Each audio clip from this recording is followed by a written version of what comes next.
안녕하세요. 스트로비스트 코리아의 권학봉입니다. 네, 오늘은 옛날부터 제가 계속 얘기했던 스마트 카메라, 그 스마트 카메라에 대해서 한번 말씀드려보도록 하겠습니다. 뭐 했던 얘기 왜 계속하냐, 막 이렇게 말씀을 하실 것 같은데, 요즘 이 코로나 사태로 인해가지고 여러 가지 우리가 알지 못했던 그런 것들이 많이 드러나고 있죠. 특히 우리가 이제 제 나이대라면은 물론 다들 그렇게 생각하시겠지만은, 일본 같은 경우에 우리의 몇 배 이상의 선진국이다, 혹은 몇십 년 이상 앞서가는 선진국이다, 이렇게 생각하는 그런 사람들이 많았다고 생각을 하는데, 이번 사태를 보면서 일본 기업들이 가지고 있었던 그런 성향이라든지 혹은 능력 같은 것들을 다시 한번 생각을 해봐야지 되겠다, 이렇게 해가지고 영상을 만들어 봤습니다.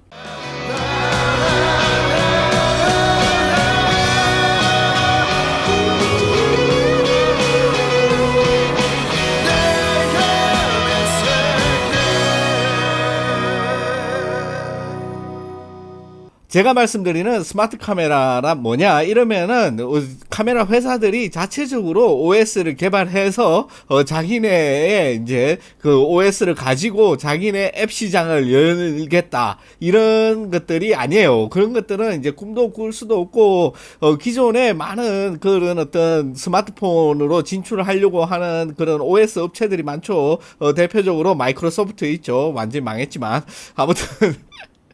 아무튼 일본 회사들이 지금까지 한 거를 봤을 때 그런 기대도 안 한다. 그래서 결국에는 안드로이드나 iOS를 탑재한 그런 카메라가 나와야 된다는 거죠. 그리고 통신을 와이파이로 하는 게 아닙니다. 와이파이, 우리 휴대폰에서 하는 5G나 4G 같은 휴대폰의 그 신호를 받아서 하는 거죠. 그래서 그 휴대폰에서 신호를 받기 위해서 심카드가 들어가는 거예요. 물론 다들 아시고 계시겠지만 노트북에도 심카드 들어가는 노트북이 꽤 있습니다. 그런 노트북들이 이제 주로 야외에서 업무를 보는 사람들용으로 많이 판매가 되는데, 그런 사람들이 이제 어디에서든 그런 4G나 5G 신호를 받아가지고 노트북에서 와이파이 연결 없이 바로 모바일에서 인터넷 사용하듯이 그렇게 쓸 수 있게 만들어진 노트북도 많고 다른 장비들도 있어요. 특히 요즘 나오는 자동차 같은 경우에는 어떤 심카드를 탑재를 할 수 있게 나온 게 있죠.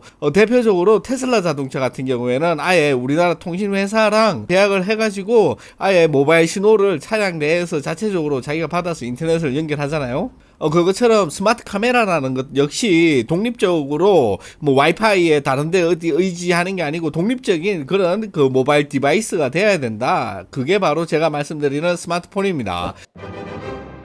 그래서 이게 어렵냐 이러면 제가 생각하기에 별로 어렵지 않은 것 같아요. 제가 뭐 둘 중에 하나만 가지고 있어도 제가 뭐 개발팀에서 6개월 안에 바로 시제품 만들 수 있다 자신감이 있습니다. 어떻게 만드느냐 이러면은 어렵게 생각할 거 없이 지금 나와 있는 그냥 스마트폰에다가 카메라가 달려있죠. 그 카메라 그 센서를, 대형 센서를 달고 그냥 마운트만 시키면 됩니다. 그게 뭐 지금 당장 어렵다 이러면은 아예 카메라 모듈이랑 그 스마트폰 모듈이랑 두 장을 넣어가지고 카메라에서 필요한 기능만 동작을 하고 나머지 하나는 지금 하던 대로 그냥 모바일만 하는 거예요. 그래서 찍은 그 촬영된 파일 데이터만 공유를 시키면 되는 거죠. 지금도 뭐 그 여러 가지 앱을 만들어 가지고 굳이 여기 이상한 블루투스니 뭐 와이파이 그것이 커넥션 기능으로 이렇게 파일 넘겨 가지고 모바일에서 봤잖아요. 그것처럼 그거를 아예 내장을 딱 시켜버리면은 굉장히 쉽게 만들 수 있다. 이게 제 생각입니다. 아무튼 제가 이런 얘기를 하면 많은 분들이 말씀을 주시는데, 옛날에 이제 삼성 NX가 있었죠. 갤럭시 NX 그 카메라가 있었는데 저 역시 그게 처음 나왔을 때 뭔시 뭐 이거 뭐 장난감도 아니고 이러면서 관심이 하나도 없었어요. 그런데 요즘 짤방으로 많이 돌아다니는 제가 좋아하는 주성치 영화 있죠. 주성치 영화의 그 이름은 제목은 까먹었는데 거기 보면은 다시 보니 선녀였다 뭐 이런 것처럼 지금 그 NX 카메라를 다시 보니까 선녀였습니다. 선녀. 그때 제가 조금 더 관심을 가지고 조금 뭐 부족한 부분이 있더라도 훨씬 더 거기에 대한 어떤 높은 평가를 해줬어야지 되는데, 저는 그게 당연한 수순이고 그렇구나 이래서 다른 데서도 다 그렇게 할 줄 알았거든요. 그런데 그게 유일무이하게 만들어졌다가 지금은 삼성에서 이제 카메라 사업을 아예 접는 바람에 이제 역사 속으로 완전히 사라지게 되었죠. 그래서 이번 사태를 통해 가지고 제가 깨달은 거는 일본에서 카메라를 그러니까는 삼성 NX처럼 스마트 카메라로 만들 능력이 있냐 없냐 그게 이제 안 하는 거냐 못 하는 거냐 이랬는데 그 전까지는 제가 계속 그냥 안 하는 것뿐이다 뭐 마케팅이라든지 뭐 여러 가지 뭐 자기네들 이유로 인해 가지고 안 하는 거지 이렇게 쉬운 일을 못하진 않을 거다라고 생각을 했는데 요즘 드는 생각은 정말 능력이 없어서 못하는 게 아닌가 그렇게 생각이 든다는 겁니다. 왜냐하면은 요즘 사태를 통해서 보면은 거기 뭐 이렇게 코로나 확진자가 나오면은 그거를 수기로 다 쓴대요. 일본에서는 수기로 다 써가지고 질병통제센터 뭐 이런 데다가 팩스로 보낸다며 팩스로. 그러면은 그 팩스를 받아가지고 그거를 다 읽어보고 다시 데이터베이스에 입력을 해줘야 된다. 그런 것들을 봤을 때 거의 뭐 한 10년, 20년 전에 하던 그런 사무의 형태가 아닌가 그렇게 생각을 해요. 그리고 제가 일본에도 자주 가지만은 갔을 때 아직도 그 일본은 완전히 현금만 쓰더라고요. 그 카드가 되는 데가 거의 없고 카드가 되면은 수수료를 따로 받는 데도 있고 하여튼 제가 지금 있는 태국보다 제가 봤을 때 카드 쓰기가 조금 더 힘들었던 그런 기억이 있어요. 요즘은 어떻게 괜찮았는지 모르겠는데 요즘 내 친구들한테 전화하고 연락해보면은 거기는 크게 변한 게 없는 것 같더라고요. 내 친구 깡촌에 살았는지 모르겠지만 아무튼 그런 어떤 일본의 마인드 그런 꿋꿋한 마인드 그런 것들을 보면은 정말 개선은 있지만은 개혁은 없다. 그런 것들이 정말 이렇게 요즘은 더욱더 와닿는 것 같습니다. 그래서 이런 거를 보면은 우리나라에서도 어떤 혁신적인 그런 제품이 나오지 않았을 때는 나름 어떤 보수적인 그런 면도 있었죠. 왜냐하면은 제가 아이폰이 처음 나왔을 때 거의 국내에서 일바로 샀거든요. 왜냐하면은 그 전에까지만 해도 휴대폰에서 인터넷을 한다 이런 것들이 거의 뭐 불가능에 가까운 일이었어요. 왜냐하면은 요금제 패킷당 그 얼마씩 받고 그리고 각자 그 브라우저가 있었어요. 지금 뭐 다 기억하시는지 모르겠지만 뭐 네이트 온이라든지 뭐 그 다음에 뭐 여기저기 있었어요. 아무튼 거기 가면 온갖 거지 같은 것들 뜯어 모아가지고 거기 인터넷 들어가려면은 이미 한 몇백 원씩 들어가요 돈이. 아무튼 그렇게 됐는데 그때 당시 아이폰이 내가 봤을 때 가장 주목했던 거는 다른 거 뭐 앱스토어나 이런 것보다는 저는 와이파이가 된다. 와이파이가 되기 때문에 여기에서 이제 이메일도 볼 수 있고 뭐도 할 수 있다 이랬는데 그게 나오기 전까지는 사람들이 그 이메일 그냥 컴퓨터로 보면 되지 뭐하러 그 조만한 휴대폰으로 보냐 이러면서 엄청나게 부정적이었지만은 한번 어떤 시대의 흐름이 확 바뀌면은 모두가 이제 다 거기에 적응을 하는 순간 다시 뒤로 돌아갈 수가 없는 거죠. 지금 다시 피처폰이라고 우리나라 그런데 옛날에 그 인터넷 안 되는 그런 휴대폰을 사다가 전화기로만은 쓰는 사람이 거의 없잖아요. 그러니까 그게 지금 스마트폰에 익숙해져 가지고 그 이전으로 돌아가기에는 다들 싫은 거죠. 그것과 마찬가지로 카메라에서 지금까지 단 한 번도 이 소셜 네트워크에다가 바로 그냥 페이스북에다 사진 찍어갖고 바로 올린다든지 혹은 내가 중고로 뭘 팔고 싶은데 그 휴대폰으로 찍기는 그 좀 그렇고 조금 잘 찍고 싶다 이래가지고 그냥 그 찍어가지고 바로 거기서 이렇게 사진을 올린다든지 혹은 뭐 그걸 실질적으로도 뭐 기자라든지 뭐 어떤 스피드를 요구하는 그런 업체에 계신 분들 같은 경우에는 찍자마자 바로 거기 기사를 써가지고 올린다든지 이런 것들이 다 가능한 거죠. 지금은 전부 휴대폰으로 연결하거나 아니면 좀 그 큰 데 같은 경우에 촬영이 있으면은 그 밑에 노트북 들고 따라다니면서 실제로 그 사진을 이제 그 네트워크로 연결해가지고 와이파이 그냥 그 연결이 난 거죠. 그거는 테더링이죠 일종의. 아무튼 그 연결해서 사진 받아서 거기서 바로바로 쳐가지고 이제 올리는 거 그런 것들이 이제 카메라 내에서 된다는 게 굉장히 제가 봤을 때는 그 혁명적인 그런 시대의 흐름이다. 누구나 그거를 요구를 하고 알고는 있지만은 아무도 만들지 않는 굉장히 이상한 그런 시대가 됐다는 거죠. 그 핵심적인 책임이 제가 봤을 때는 그 일본이 지금 카메라 시장을 독점하고 있는 거죠. 사람들이 뭐 다른 나라 기업이 없냐 이라고 뭐 하셀블러도 있는데 걔네는 중국으로 팔려갔잖아요. DJI 이제 걔 중국 기업이지 뭐 그 다음에 이제 남은 거 이제 페이지 원 같은데 있고 뭐 중형 카메라 만드는데 그 다음에 뭐 그 라이카 있는데 라이카에서도 자기네 바디나 이거 자기 독자적으로 개발 안 되잖아요. 파나소닉에서 지금도 뭐 다 만들어주고 뭐 다른 회사에서 만들어주고 그리고 최근에 자이츠에서 이거에 그 라이트룸도 되고 이러는데, 라이트룸이 돌아가려면은 제가 봤을 때는 그 OS가 반드시 안드로이드다. 그게 아니라 그 어도비에서 그 자이츠 하나만을 위해 가지고 다른 플랫폼에 얹을 수 있게, 그 컴퓨터도 아니고 맥OS도 아니고 iOS도 아니고 안드로이드도 아니 제3의 그 자이츠 OS에 얹을 수 있게 만들어 주진 않았다. 그게 제가 봤을 때는 100% 뇌피셜이지만은 맞지 않나 그렇게 생각을 합니다. 아무튼 그렇게 나와가지고 이게 되면은 자이츠에서 나온 카메라가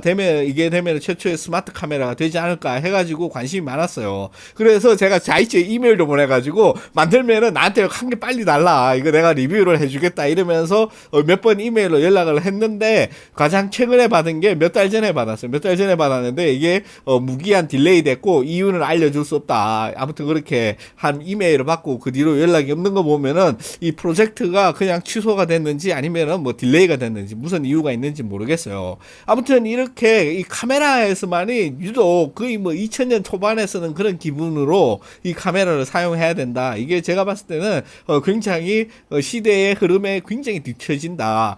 거의 뭐 아무리 일본의 카메라 산업이 튼튼하다고 해도 제가 봤을 때 코닥처럼 한 방에 훅 날아갈 수 있다 이거죠. 물론 그러면은 후지는 살아남았다 이러면서 말씀하시는 분도 있겠지만은, 후지가 이 카메라라든지 이 필름 산업에서 살아남은 게 아니잖아요. 걔네들은 사업을 전환을 했죠, 다른 걸로. 그렇게 전환을 잘했기 때문에 뭐 어디 뭐 그 기업 그쪽에서는 뭐 모범 사례다 뭐 이러면서 뭐 환골탈태했다 뭐 이러면서 그렇게 이야기하는 것처럼, 이 카메라 산업이나 이런 게 아니고, 카메라도 물론 지금 만들지만은 거의 뭐 약간의 뭐 취미 같은 그런 오너의 취미 같은 그런 느낌이 드는 것도 역시 사실이죠. 그래서 왜 이렇게 쉬운데도 아무도 안 하냐 이러면은, 첫 번째로 일본에 있는 모든 기업이 독점을 했기 때문에 다른 사람이 만들지 않으면은 자기네도 만들 필요가 없는 거죠. 지금도 뭐 어차피 만들고 있고. 그리고 두 번째 이유는 카메라 산업이 그냥 막 사양길로 접어들어가지고 지금은 그 레드 오션이자 모태 오션도 아니라 물이 쫄쫄 말라가지고 시뻘건 덩어리만 남은 거, 그런 상태죠. 그래서 아무도 이 시장을 거들떠보지 않는다. 그 웬만한 제정신이 박힌 IT 기업이라든지 그런 어떤 건전한 그런 마인드를 가지고 있는 오너가 이 카메라 시장으로 들어오지 못한다. 그게 큰 이유인 것 같습니다. 그리고 뭐 물론 뭐 지금까지 일본 기업들이 깔아놓은 이런 어떤 판 자체가 워낙 크죠. 렌즈도 엄청나게 팔아먹고, 이 마운트가 있잖아요. 이 마운트를 바꾼다는 게 다들 아시겠지만은 이 카메라에서 굉장히 어떤 많은 그 출혈을 감수를 하고 사람들이 바꿔야 되니까는 웬만해서는 그런 시장에 들어가기 힘들다 이거죠.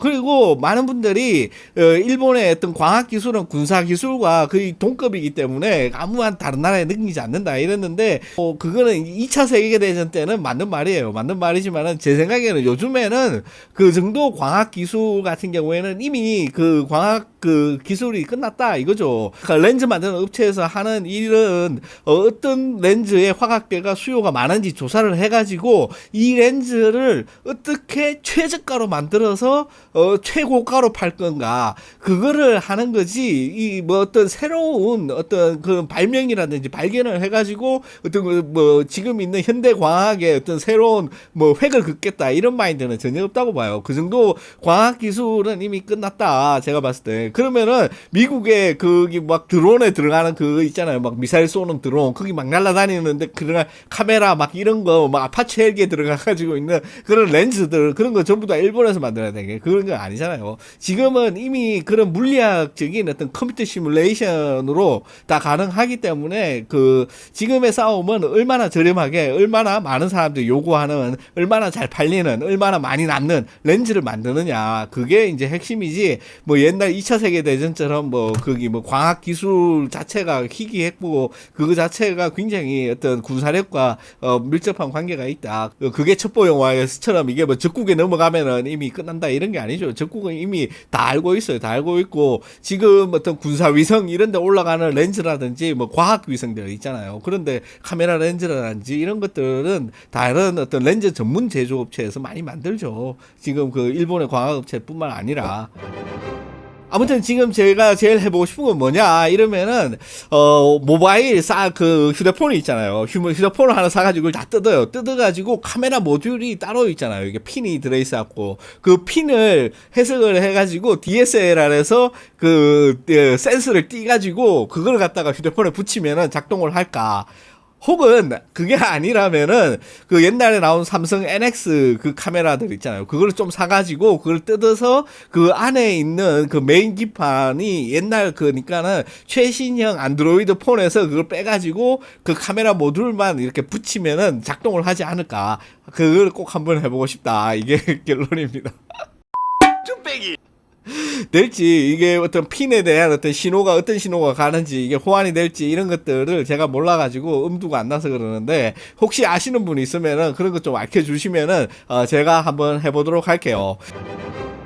아무튼 기존에 이 카메라라든지 이런 렌즈를 생산하는 일본 기업에서 스마트 카메라가 나오기에는 정말 힘들지 않을까 하는 게 제 생각입니다. 차라리 뭐 샤오미라든지 뭐 아니면은 다른 스마트폰 제조 회사들이 많잖아요. 뭐 대만 회사라든지 그런 데서 어떻게 뭐 그런 종류의 비슷한 느낌의 카메라를 만드는 게 훨씬 더 빠르지 않을까 하는 게 제 생각이에요. 아무튼 여러분들 어떻게 보셨는지 모르겠고요. 다음 시간에는 더욱 즐겁고 재미있는 내용으로 찾아뵙도록 하겠습니다. 이렇게 시청해주신 모든 분들께 진심으로 감사드립니다. 고맙습니다.